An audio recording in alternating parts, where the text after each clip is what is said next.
with us today about the power of expectation. This is his second speech. Ladies and gentlemen, Greg Flickinger. Expectation. Have you thought about the power of expectation and how it's affected you? Have you considered how the power of expectation has influenced those around you? Expectation could be the difference between good and mediocrity. It can be the difference between success or failure. When you think about expectation, there's a universal truth. The same number of people, regardless of where you set the bar, whether you set the bar low, whether you kind of set the bar in the comfortable middle, or whether you reach and stretch the level of expectation, the same number of people will exceed expectation, the same number of people will meet expectation, and generally, statistics show the same number of people will fall short. So when you start to think about expectation, you want to make sure that you set the bar of expectation in the right place. I'm going to give you 3 examples, 3 kind of case studies that really exemplify the power of expectation. The first one is Wes Moore. Wes Moore grew up on the east side of Baltimore, a neighborhood with crime and drugs and really a bad location that many people can never get out of. And Wes Moore, he had a single-parent home. He lost his father when he was very young. So now he had one more stacked against him. He was being raised by his mother, who was raising himself and 2 others.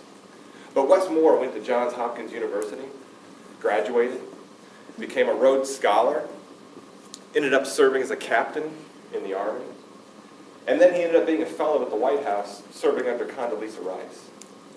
So Wes Moore transcended his neighborhood. The interesting thing is, when Wes Moore was graduating from Johns Hopkins, there was another Wes Moore that lived in the same neighborhood and grew up literally blocks away. And this Wes Moore got tied up in the typical things that people in that neighborhood did. He was a drug dealer.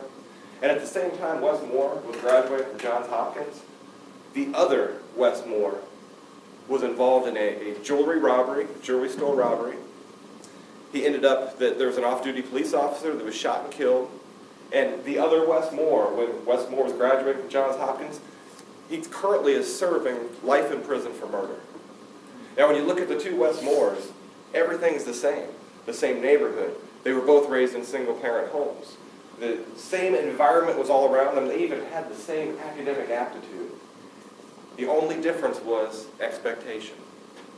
Wes Moore, that went to Johns Hopkins, his mother had a completely different expectation of him, and his life ended up successful by all measures, while the other Wes Moore has gone to almost a tragic conclusion. Second example, I'll bring it to an organizational example. In this case, I'm going to talk about Covington East cereal manufacturing plant. They're in Covington, Georgia. At the time, they were number 3 in General Mills. Out of 7 cereal plants in the USA, they were number 3, performing well. They had all new equipment. They had a high-performance work system.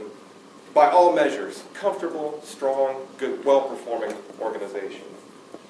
I had the opportunity to come in and lead that organization, really there to serve the organization. And soon after arriving, we set a new expectation.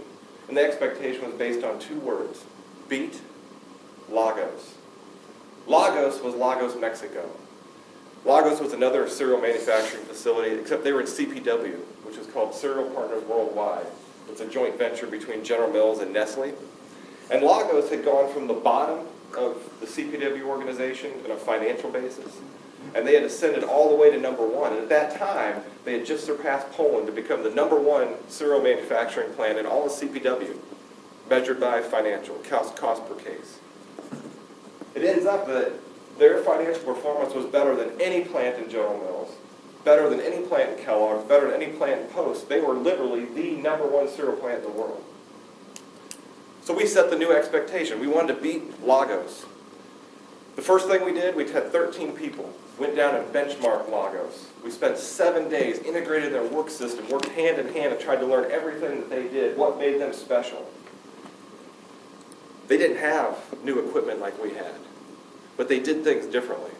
So we came back and through people and process, over the next 1.5 years, worked to do just what we had stated, beat Lagos.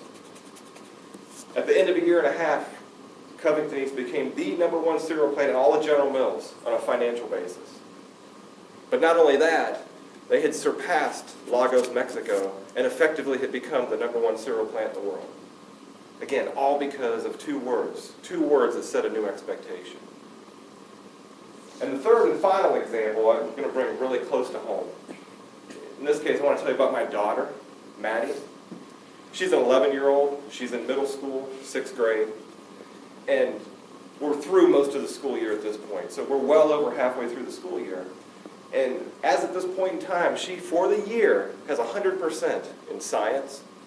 She has 98% in math.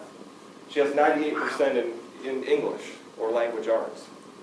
So if that's not enough, she's performing extremely well academically. She's also a year-round swimmer. So she swims 6 days a week. She's in the pool 12, 13 hours a week. So this weekend I asked her, I said, Maddie, you're doing such a great job. You're so successful. Your mom and dad were proud of you. Why are you successful? And she said, because I work hard. I try. I said, well, that's great. I said, but why? And she just looked at me and said, I don't know. I said, really?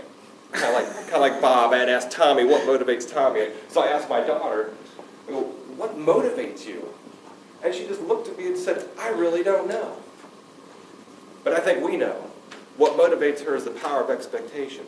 She expects to perform well. And as a result, she ensures that she reaches to a high level and exceeds that level or that bar of expectation. So as we leave and move forward from this meeting, we're through the New Year's resolutions and we're going in through 2013. I ask you, think about yourself. Think about the expectations you have for yourself.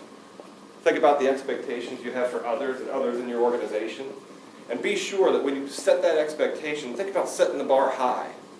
Stretch to ensure that you achieve your personal best and you can realize your capabilities. Because, as I mentioned, there's a universal truth. If you set the bar too low, if you don't have the awareness and you set the bar too low, you can run the risk of tripping over the bar of expectation. Thank you.